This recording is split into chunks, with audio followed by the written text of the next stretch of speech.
I'm Nathan and welcome to Stories with a Twang. Today's episode is called The Restless Rocker from 13 Tennessee Ghosts and Jeffrey by Kathryn Tucker Windham.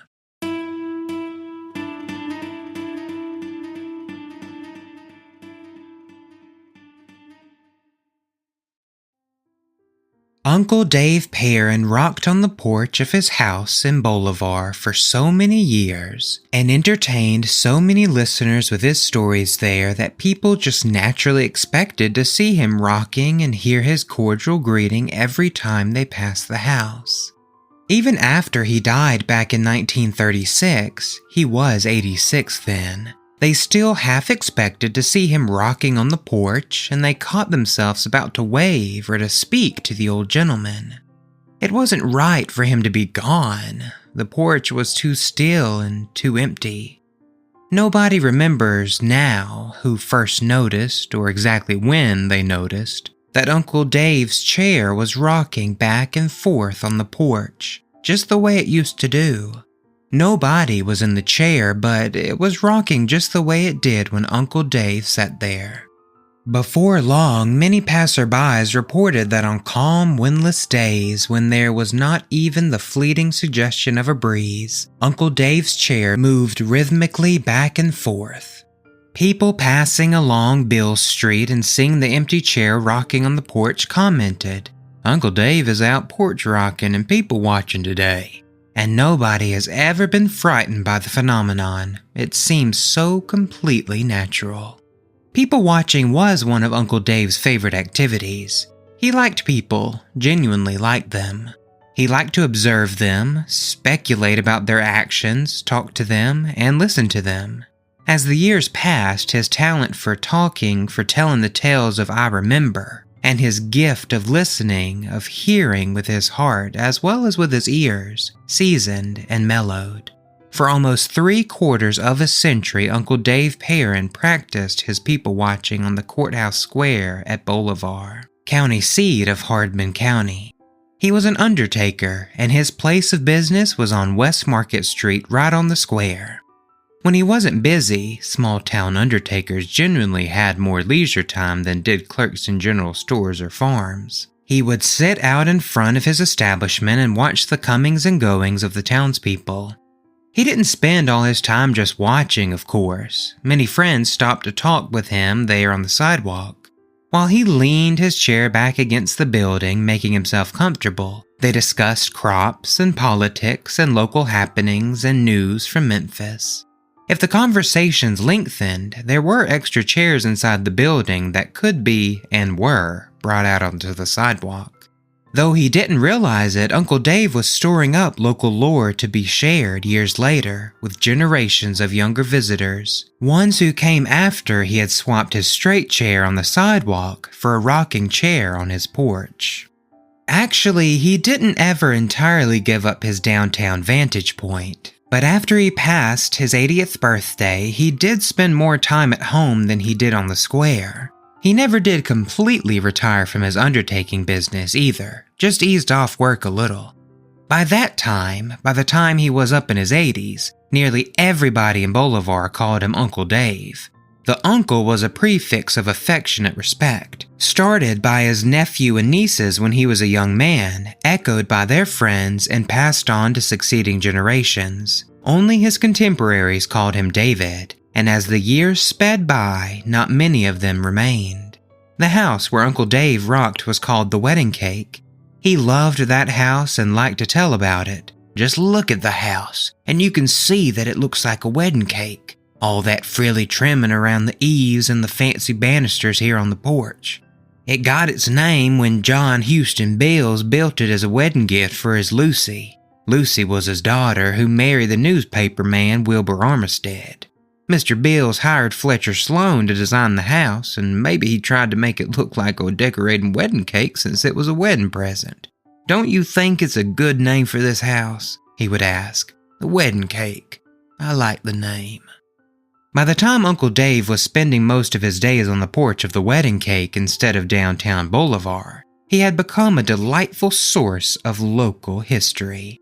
He was almost the only person left in Bolivar who could tell about the May night in 1864 when the Yankees burned the courthouse.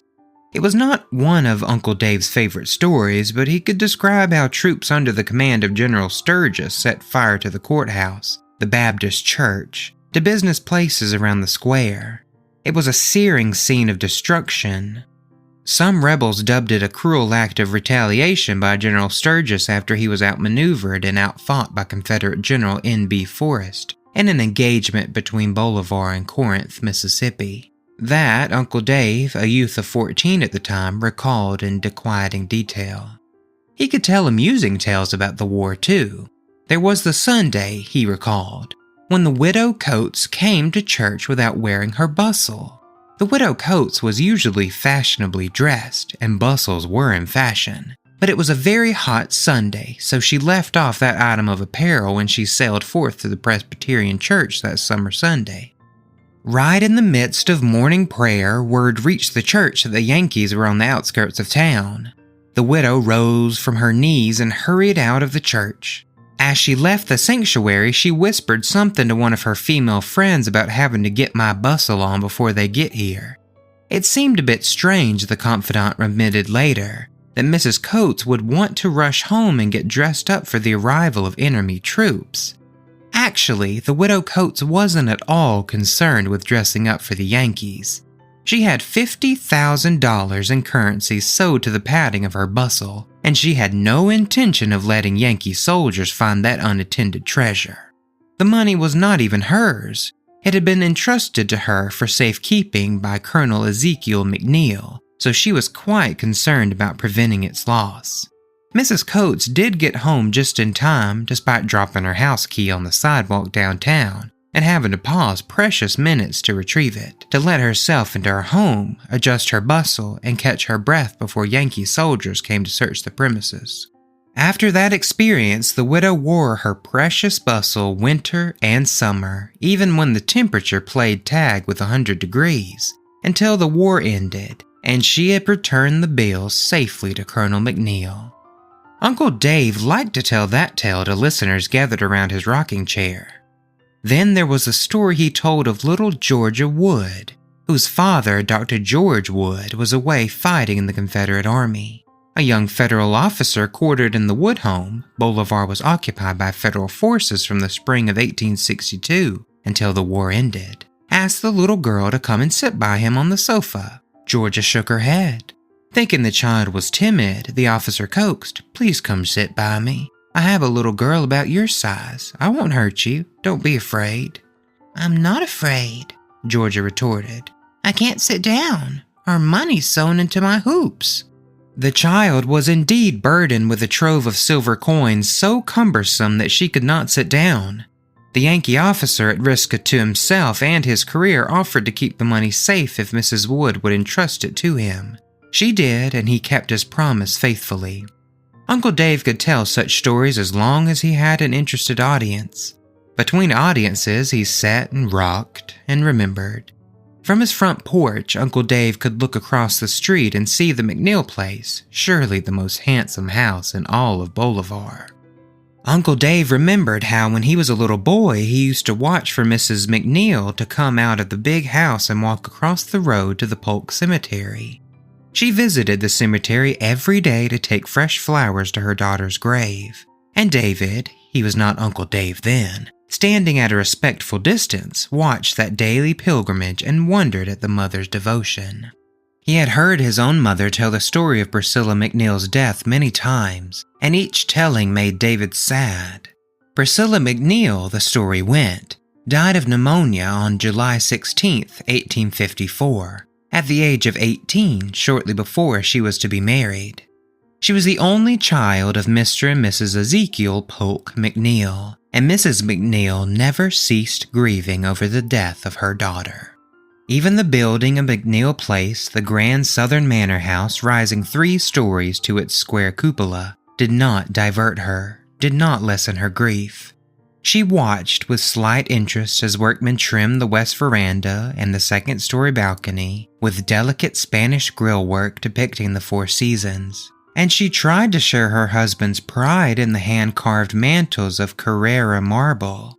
She helped supervise the planting of native shrubs and trees in the 30-acre park around the house, and she did find solace in the rose gardens, the herb beds, the greenhouse. But she kept thinking, if only Priscilla could be here to enjoy this house, to walk in the gardens, to gather the flowers.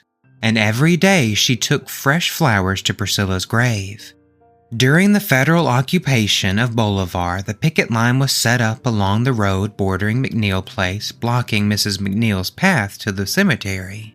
When soldiers obeying orders refused to let her cross the line to take flowers to Priscilla's grave, she appealed to the commanding officer who granted her a pass. Mrs. McNeil's pass, properly framed, hangs on the wall of McNeil Place, Uncle Dave would relate. He knew the story well. He knew other stories about the Polk Cemetery, and he told many visitors about the epitaph Colonel Ezekiel Polk wrote for himself in the 74th year of his life. Incidentally, Uncle Dave added, Colonel Polk was referred to by some people as the best buried man in Bolivar. He was buried 3 times, first 1824 in Old Hatchie Town, then at a site near the county jail in Bolivar, and finally 1846 in the Polk Cemetery.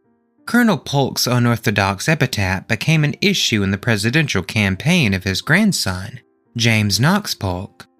The candidate's opponents gave wide publicity to the lines of the epitaph reading, "Church and state will join their power, and misery on the country shower, and Methodists with their camp bawling will be the cause of this downfalling. First fruits and tenths are odious things, so are bishops, priests, and kings." Uncle Dave was quite familiar with that epitaph, but he paused to read it again nearly every time he visited the cemetery. Sometimes he pointed out the cracks in the stone where family members are reported to have chiseled out the offensive line about the bawling Methodists. Polk was elected to the presidency despite his grandfather's irreligious poetry, and citizens of Bolivar staged a riotous celebration of his victory. He knew hundreds of stories, Uncle Dave, and he told them well. In addition to being a people watcher and a storyteller, Uncle Dave was a saver and a keeper. He liked to collect programs, newspaper clippings, photographs, invitation announcements, and such, particularly if they included the names of members of his family. He had a large family connection and a collection of memorabilia to match. He always meant to organize his keepsakes properly in files or scrapbooks or such, but he never quite got around to that. However, given time, he could nearly always locate a picture or a clipping to verify a date or a name when somebody needed such information. As he grew older, his searches sometimes took place late at night or in the still hours before dawn. Occupants of the wedding cake grew accustomed to being roused from sleep by the sounds of drawers being opened and papers being shuffled, of light footsteps moving about the house. "What's Uncle Dave looking for now?" they would ask themselves drowsily before sleep claimed them again. Strangely enough, those same noises, the muffled sounds of an old man walking about in familiar and beloved rooms, are still heard in that house. Hearers are neither frightened nor particularly surprised. They are accustomed to Uncle Dave's ghostly roaming through rooms in search of things he saved and kept a long time. Other storytellers relate Uncle Dave's tales now, passing along bits of lore they learned from Bolivar's people watcher. But though Uncle Dave's voice is silent, his chair, his restless rocker, still sways gently on the porch at the wedding cake in Bolivar.